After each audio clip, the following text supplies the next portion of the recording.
those without realizing the world's got a million things to look at besides their book. Yeah, I think that's the hardest part, like the expectations, right, of what we put into it. I think so too. I think that, listen, it requires micro speed and macro patience. On a day-to-day basis, you have to keep pushing. On in the real game, I still get people tweet me this weekend that they found Crush It and they love it. I wrote that book 12 years ago. Yeah, I love that book.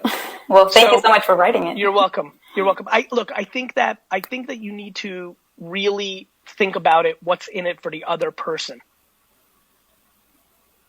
Yeah, that's the key. Mm-hmm. What's in it for the other person, not what's in it for you. Because when people come from what's in it for them, they tend to fall short of what they're looking for. Mm-hmm. And I'm not even honestly looking for me, even though, of course, this can take my career to the next level. But I just know so many people should be reading this book. Mostly now, it's about facing your fears and becoming who you're meant to be. And this is the right time to be talking about fear.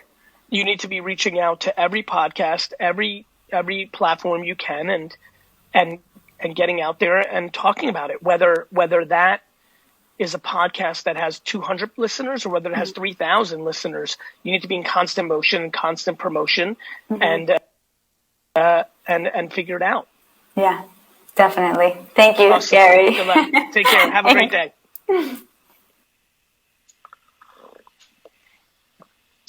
Yeah, that's that. Let's keep it going.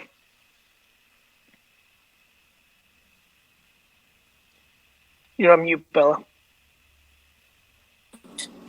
Oh, hey. Shit. Hi. You're good. How are you? How are you?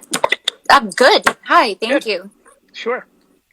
So, wow, this is crazy. I've been trying to meet you for like 4 years. But here we are. So I'm nice to meet you. I'm so nervous. Where are you from? I'm from New York. Awesome. Yeah. So, my question is, like, how do I stop self-doubting myself? Because you're really big on that and not caring about what others say. Because, can I just give you like a little backdrop? Yeah, please. Okay. So, just to make a long story short, I was pregnant at 16 years old. I became a mother. I got emancipated, did whatever I had to do, worked my ass off, put myself through school. And a lot of my family's old school, and they disowned me. I'm sure you know. Yeah, I get it. So,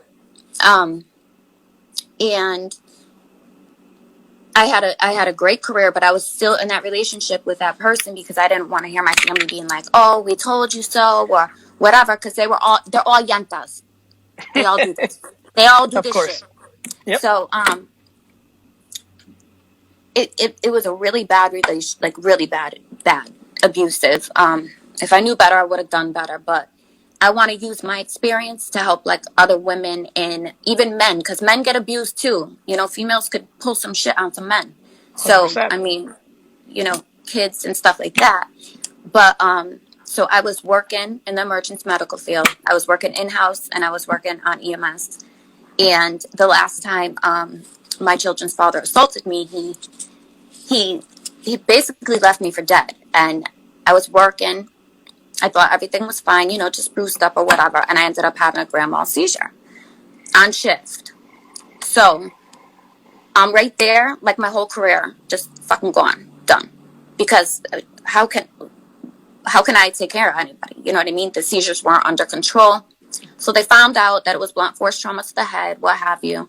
And I just felt so mad, like this crazy madness that turned into depression, that turned into everything else. So to make a long story short, I had even started I saw you in 2017. You were on like a inspirational, motivational video with Tom Bilyeu and Tony Robbins and them.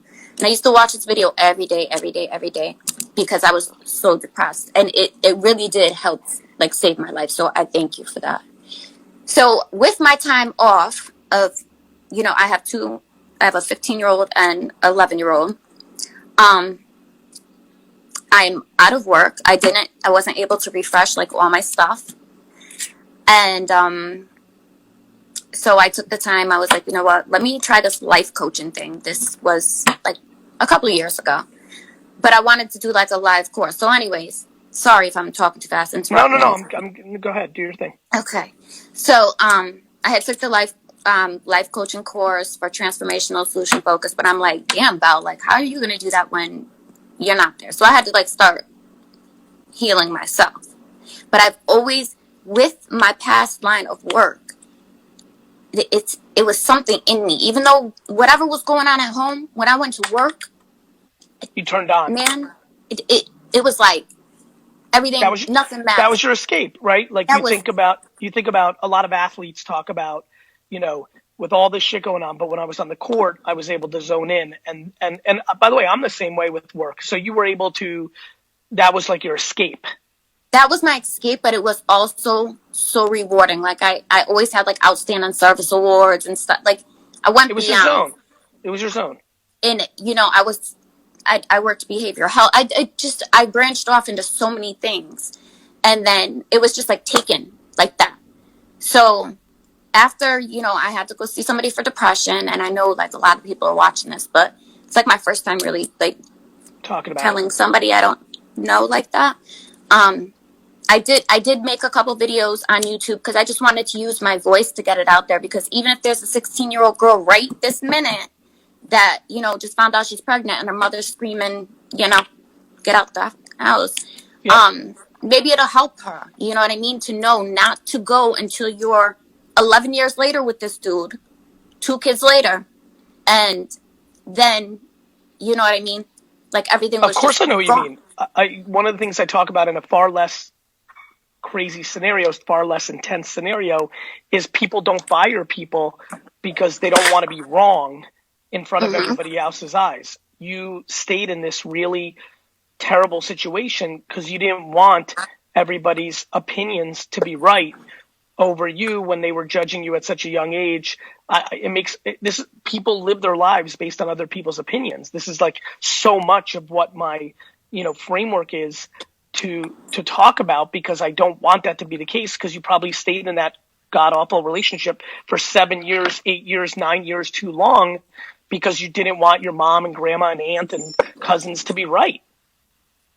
But then I'm like, why do I even care? Because I feel like my mom has put me down since I was young. You know what I mean? Just because she fed me and whatever, I was born into like bad blood.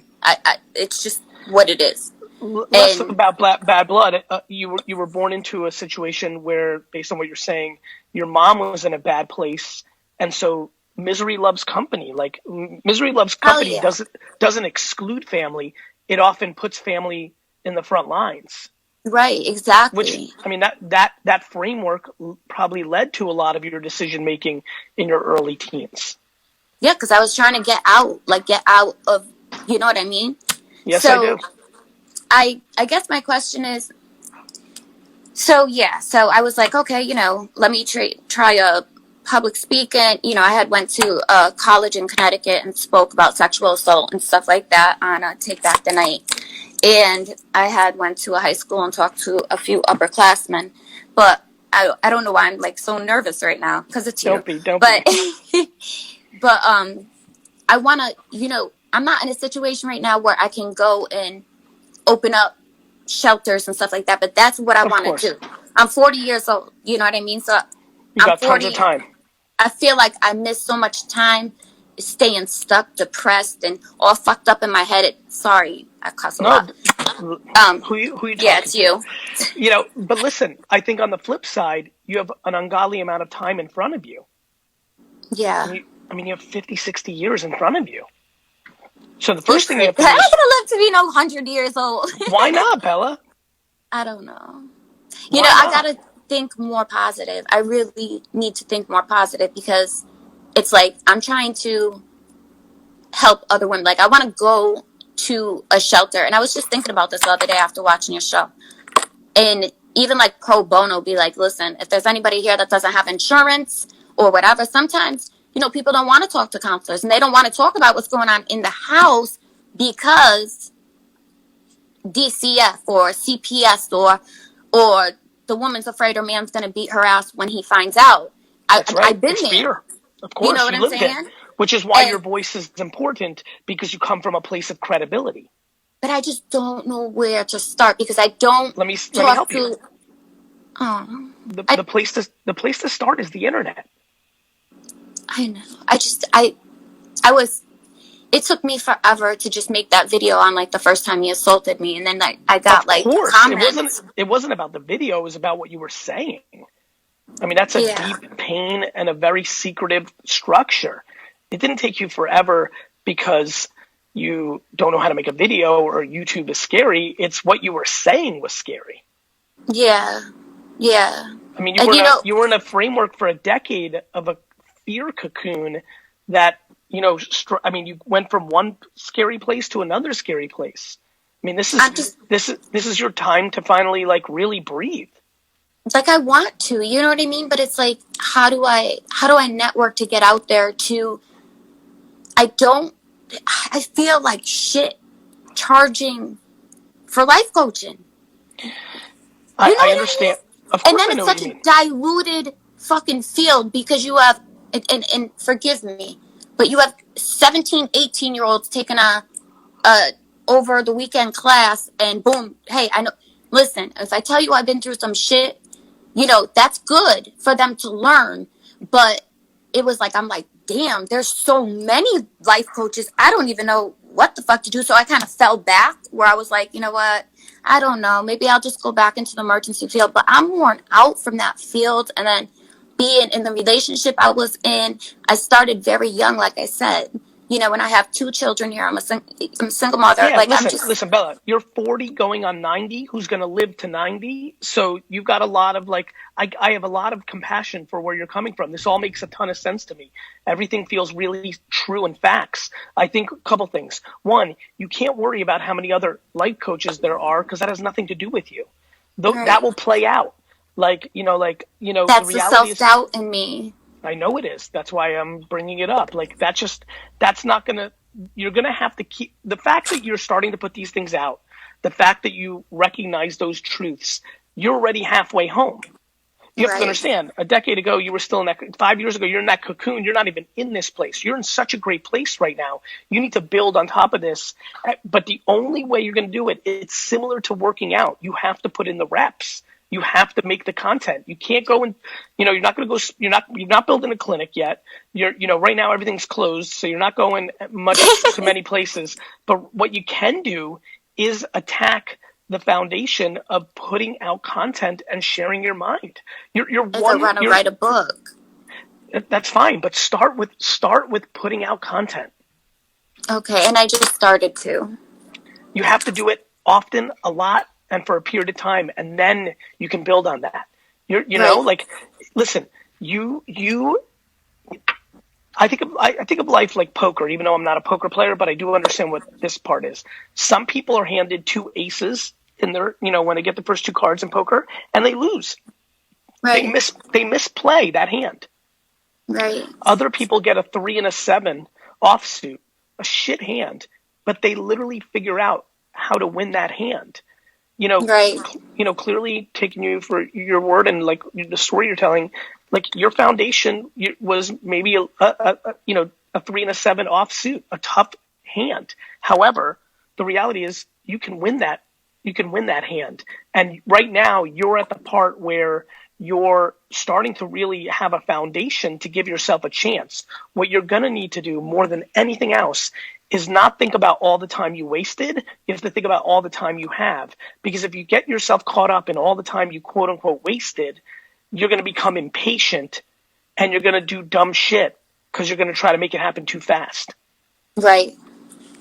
No, I definitely understand that because that's how I was like in 2017. Like I wasn't healed. Like I'm sorry. No worries. Not worried about a dog. Dog's having fun. They're living. Can somebody get this Marley, please? Marley, keep barking. Marley, keep barking. Bella. Marley barking isn't an issue. Marley barking is a good thing. Keep going. So, shit, he just like messed up my whole fucking thinking. your whole thinking is a very simple game. I can restart it for you over and over. You had you had a tough framework, and now you've got all this kind of resentment and worries, and you were in this cloud, and you're starting the process now to actually get out of it. And the number one thing by a country mile that you have to work on is developing patience in the face of a framework that doesn't look like patience is the answer, because you've been wasting so much time. Yet patience is the biggest thing you have to lean into. And what that will then do is allow you to put out content on a daily basis, not overthink it, not hope that every piece of content is going to be your viral piece of content. And you need to just speak your truth. When you were speaking your truth in here, the comments were like in love with that, because it's authentic, it's real, and it's something people can associate with. You've got to put out a lot more of that. There's much more to put out of it. I just wanted to ask. You have unlimited stories. But the thing is that the person that he had gotten involved in a high profile thing that maybe after that, when we talk, I can talk to you and tell you. Okay. Because it's you know who he is, and because the world knows who he is, or I know who he is.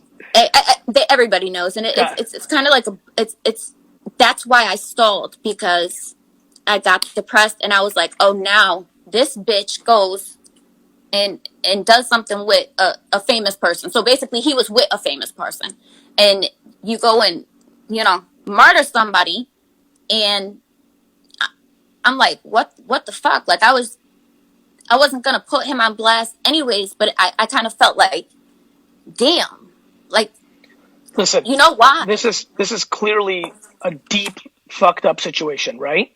The reality is, but I started to heal. I'm trying. You're clearly in that place. Like I didn't think, but really, you're clearly in that place. You just need to look. That's a lot of baggage. And, I can't believe I just said that. It's a lot of baggage, but you're clearly building on the next chapter, and you need to keep building on it. You need to put stuff out, Bella. You need to put stuff out. Like it's just you got to get it out of your system, both publicly and privately. Like that is the framework. I did the private part. I did get therapy and stuff. I had to. You may need to do that forever, and that's okay. That's a strength, not a weakness. I still see a therapist. That's great. I'm proud of you. Thank you. Thank you. That's what you should be doing. That's why I was so nervous to come on here, because I'm like, obviously, like, close people to me know and stuff. But what also happened at that time when I wanted to, I had a whole bunch of shit set up. But, and please, anybody watching this, don't get me wrong. But when somebody goes and starts a movement of Me Too, you can't just go back 60 years and start talking about everybody did this. So it kind of, people were really getting funny with that. And I was like, I never used that Me Too thing. You know what I mean? So I respect it wholly. I respect it. But what I'm trying to say is sometimes real shit gets watered down when people. Of course. Okay. But other women's truths don't need to impact you. Do you know what I mean? Right. But I want to unite with them. Like I want to. But unite with people that want to unite on your terms and your framework. Do you understand? Like, right. Listen, for example, a lot of people right now are just going crazy and are like, yo, Bella, you have to start a podcast. Oh my God. Like, listen, you've got all sorts of stuff inside of you. Clearly a lot of stories, a lot of stuff. Like the more you get it out in public, the more strength you're going to have. That whole story, and obviously you've been watching, like you referenced it already, like the whole thought of like helping one 16-year-old girl, that's real shit. One person, that would mean the world to me. One person. Imagine when you were 16, like you turned on MTV and somebody like you said something that changed your mindset, your whole life would be different. I'm telling you, because I had a dance career, like I danced all my life. That's why my family was so upset with, like, they were just so shitty to me. Listen, but there was a lot. It sounds like your mom was shitty before it even started. Like there was a lot there, but the reality is the only thing that heals is exposing shadows. and Absolutely. you come from a, you know, listen, I come from this framework too, which is like, you keep shit private, you don't snitch, you don't all that shit. Like, Yeah. It's very obvious. I get it. But the reality is that, especially if shit's out already, well, then you're healing yourself. That's not snitching. That's you healing yourself. I never would, like I said, I never put his name out there. I never did anything like that because I'm like, I'm not gonna, it's embarrassing. He's a bum. Like, what the fuck? You know? But you were 16. At the same time, You were 16, Bella. yeah, It's I not was embarrassing. 16 and Bella, I wish I you knew were the stuff 16. that I knew. You were Yeah. 16. It's not embarrassing. Every fucking person in the comments and watching this right now did dumb shit at 16. Yeah, and they're all amazing. Like I got on earlier, like in the very beginning, because I woke up at like 4 this morning because I was freaking out, and they're just so supportive. Like you have the best chat, you know why? Because when we're in there, we support each other. When somebody comes in and starts like talking shit or spamming, we don't, we're not assholes to them. We just kind of we don't play. You're like, get the fuck out of here. Bella, But I appreciate put out you. content. Keep telling your story. Okay. All right. Okay. And do I have to and I've DM'd you for like months every day the word chances. I have. I'm glad you made it. So thank you so much. You're welcome. Have a good day. You too. Bye. All right. Bye-bye. Man, a lot of stuff. I hope that helps put people in perspective, right? Like there's just so many different things people deal with. And like, I always tell people, like, you've got something heavy, somebody's got something heavier. And just like, I hope Bella helped you this morning. Just put things in perspective. Some people really have some heavy shit. Let's keep it going. What is up, Gary V? What's up, Tanya? How are you? So I'm good. Putting in the This work. is my tea time right here. I love it. I had a question. Things have been good. I feel like I'm stuck. With everything going on, it's just, I feel like I'm not really creative with content right now. And so I wanted to ask you, how do I get more creative? What would you be doing with your extra time? Would you be just trying to get content out? Would you be trying to learn something new? Like I've always been interested in day trading. So I'm like, should I just do a little bit of both? But does that take focus from my online training business? Like, well, I think that you're clearly... I don't know what to do with my life. Yeah, no worries. Well, I think, Tanya, clearly if you're asking the question, you do want to get distracted from your core thing. And I think both options that you threw out, content and learning day trading, both make sense. And I think all three, being in play is a great idea. Like, are you putting, hey, don't spread yourself thin on a pedestal? Like, do you think like it's important to like, do you subscribe to the focus on one thing? Because for me, and I've said it so often over these 2 months, like focusing on many things is my strength. It's what I like. Yeah. Yeah. Cause that's always my biggest fear is like, I've done online trading for almost 10 years. So a lot of it is repetitive. And I feel like I need something exciting and new, and day trading is like you're always learning. You clearly do. You clearly do. Like if you're looking for affirmation or confirmation that your intuition's right here, like I'll give it to you. Okay. If your vibes are very clear to me that you do, like you just need to do it, because you need to see it through just to see if you like it. Like the tasting of it is so important. Okay. Yeah. Well, cool. Well, I'll do that. And then how have you been able to like stay creative with content creation during this time? By being happy. Yeah. Oh man. Okay. I mean, you know what I mean? Like if you're not in a good place mentally, then it's already difficult to go there. If you're not in a great quote unquote place, then it's really hard for you to give. When you're in a place where you need something, it's hard for you to be the one that's giving. For me, I don't need anything because all the stuff I've been talking about for a decade plays out in times like this, because the reality is that, if you keep life simple, all of a sudden it's just really, really, really easy to be in a good spot. Yeah. Okay. Yeah, because I am going through a lot, like whole custody battle, and then everything got put on lockdown, and it's like I already work from home, so the only places I ever went was like gym, tanning salon, and grocery store. So now it's like I can't do any of that, and like I just work out at home, hang out with my baby, and like that's really it. So I'm like I've been trying to meditate, doing more journaling, just to like tap in and really figure out like what do you want to talk about? And since I've been battling like a lot with. Go ahead. Since you've been battling a lot with. Oh, well, yeah, I was just saying, like, you know, I've been battling a lot with eating bad.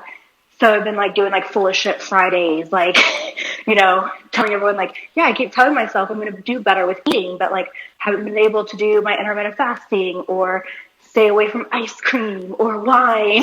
So I think it's like I've been trying to just be authentic. I think that's super powerful. I think beating yourself up, like I've gained 7 or 8 pounds during this time, and I feel great about it because I've focused on muscle gain, and I know that in a couple months when I'm back to a routine where there's not food around the house all day, that I'll be able to get my shit together. I don't think you need to beat yourself up for a 2 to 4 month period where we had a global pandemic, once in a kind of generation thing happen. This is not the time to be over devastated about your macros. Yeah. Okay. Well, that's it's about judgment, right? Yeah. It's about not judging yourself. It's like just really, really, really getting to that place, you know? Yeah. No, and that's so true. So thank you. You're welcome. And I think that was my last question. I think the one thing that might be able to help you, I would highly recommend going into an Instagram live and just talking to people. Bring people on, answer their question. I find a lot of times creativity comes from the community, and so I think that that is going to really be maybe a trigger for you. Okay. No, try that.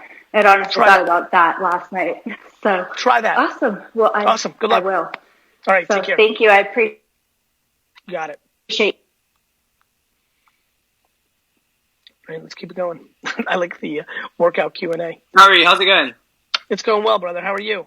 I'm good, thanks. I'm good. I just wanted to start off by saying massive thank you, to all the help you've given me. Like, you've helped me grow so much. I've only been watching your stuff for a few months, and honestly, you've changed my life completely. How'd you find it, Scott? So I actually found it on YouTube. I just saw your stuff. I saw one of the videos. It was about like Instagram DM, and I got hooked, and I started watching your videos. And the thing about me is I'm a very logical thinker, and so I had to kind of watch a lot of your stuff and then take a while to digest it and make sense of it myself, and then go off and apply it. And after going off and applying it, I've seen some success, and it's been great. So thanks for happy.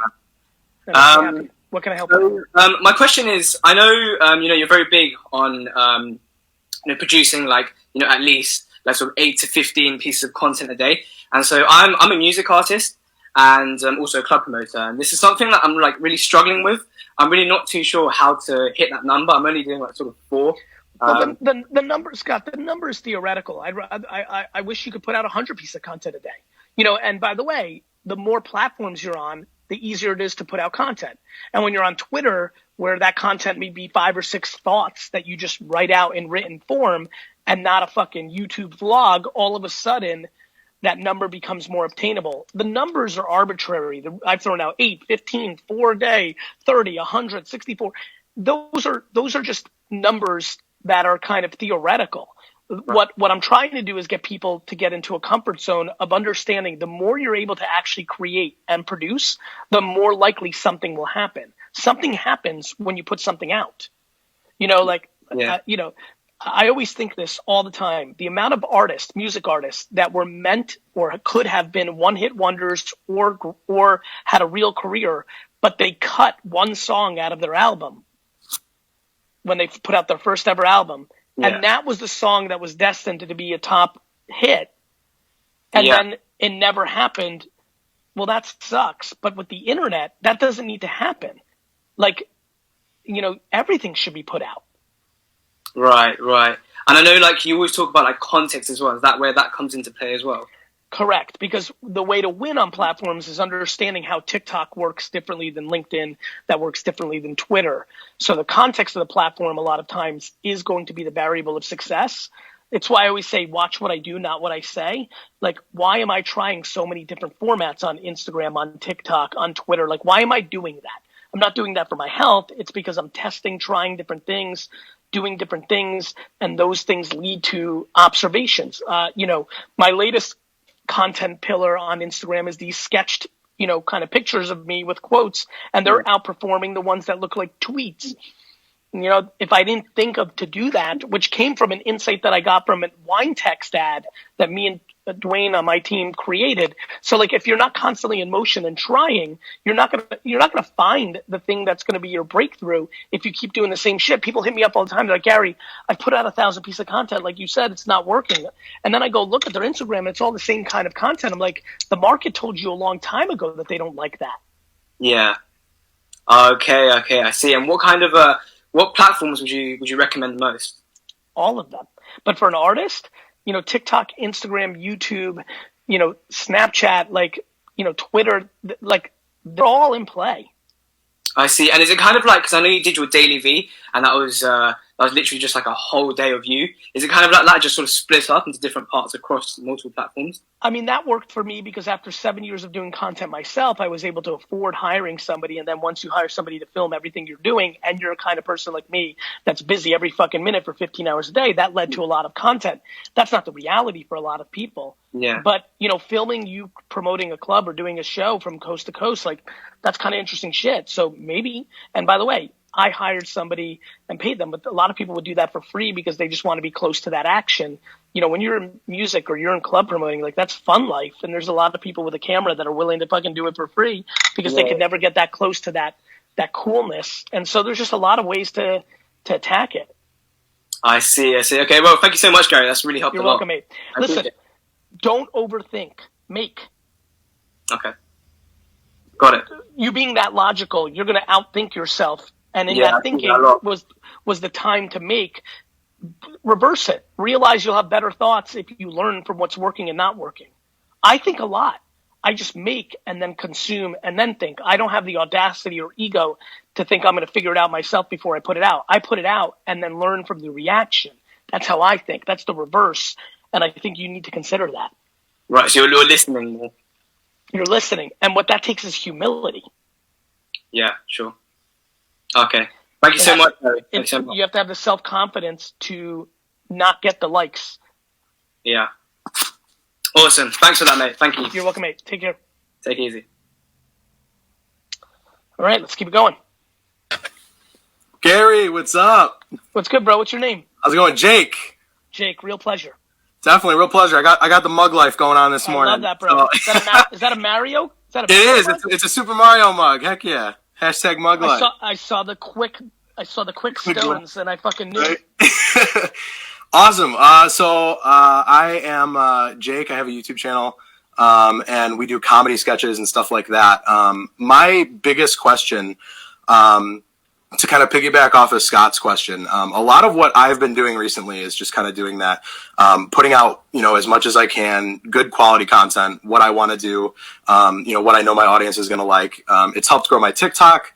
It's helped grow the YouTube a little bit. I've had the channel for 7 years, and I've seen the most growth in the past 6 months than I've seen ever. It's not much. You feel like that's coming from TikTok over to YouTube? I think it's coming from everywhere. Yeah, from constantly posting on Facebook, Twitter. A lot of my analytics. I've been kind of working on the back end a little bit, not obsessing over it. But a lot of the tips and tricks I'm doing are kind of helping me get in search and on the the front page and whatnot. A couple times here and there. But my biggest thing is if I'm going to be doing collaborations with people over time, because I want to start reaching out and start to kind of network that. It's crazy. I'm already seeing subscribers. That's weird. So doing that and collaborating with people and not overwhelming myself is the biggest thing for me, because I tend to throw everything at the wall, and then you get stuck in that reaction of okay, well, this isn't working. I've been getting better at just kind of pushing it all out regardless. Good. So I guess something not working is good.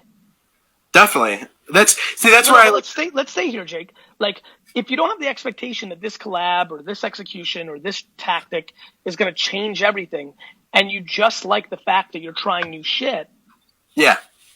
you know, like, to me, that's the whole framework. Like, it's all like for me, as I start doing this, I'm like, okay, right, that's why shit works for me. I have no expectations.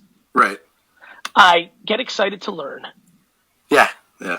And then if something works, it's like gravy, but I'm not hurt by the waste of time. I think it's why I love garage sailing, right? Yeah. Like I can spend like 5 hours, and if I don't find anything, it was the game that I liked, not the fact that, like, fuck, I didn't find like a huge box of Super Nintendo games. You know what I mean? I used to work at a thrift store, and I would do a lot of the antique and cool junk stuff. Shout out to the Bridge Teen Center in Orland.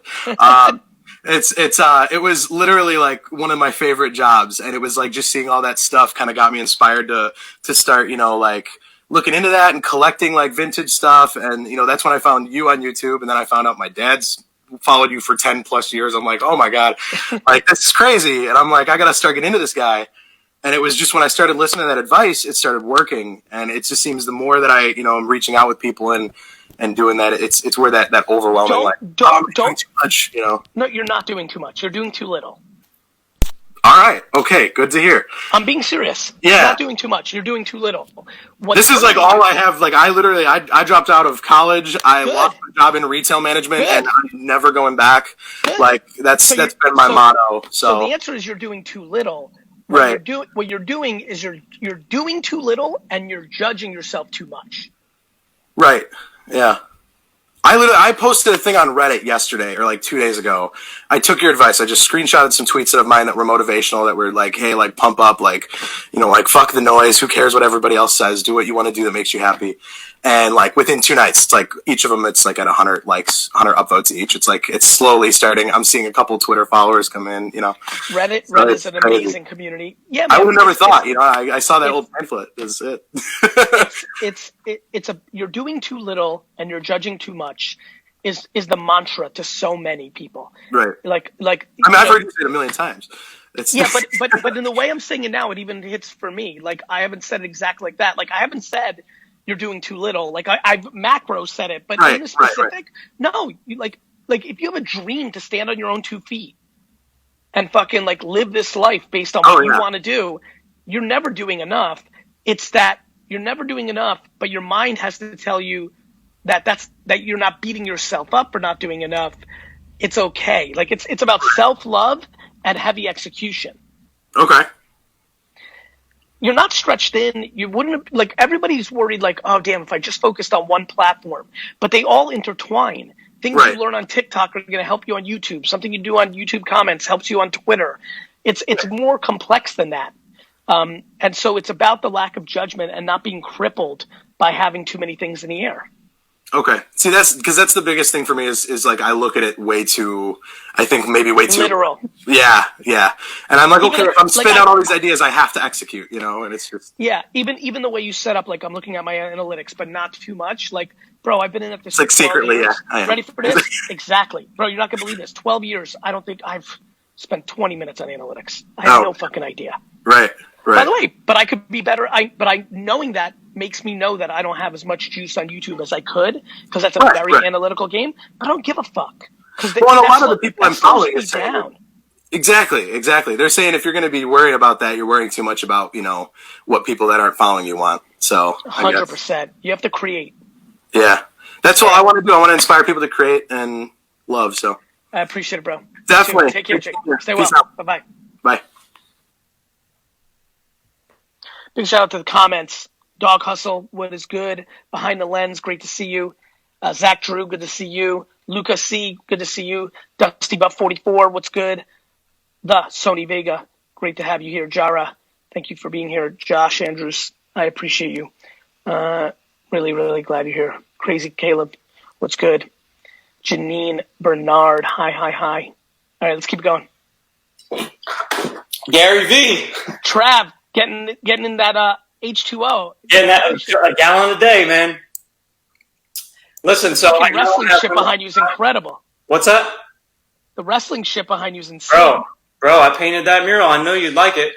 Holy fuck, dude, that's amazing. Thank you, bro. So I know I have limited time, but I just wanted to thank you so much for this. In advance, just everything you're going to say, and I appreciate you so much. So a really quick backstory. So my question makes sense. So I'm a creative. I've been painting since I was 3 years old. I do murals, video, graphic design. I have a portrait website that I sell my prints, and I've been a barber full time for 15 years, which I decided to quit this week. Wow. So my wife is also an artist, and we painted murals on every wall in our house. I'm in my home office right now. And so I've been watching you since about 2014-ish. I love your content because I was born and raised in Jersey. I was the kid in the neighborhood with the lemonade stand selling video games. I had a booming bootleg CD business in high school. I was killing it. I go to Chinatown, get all the stuff before it comes out. So then 2003, I moved to Florida for college because I had no clue what I was doing with my life. What part in Jersey did you grow up in?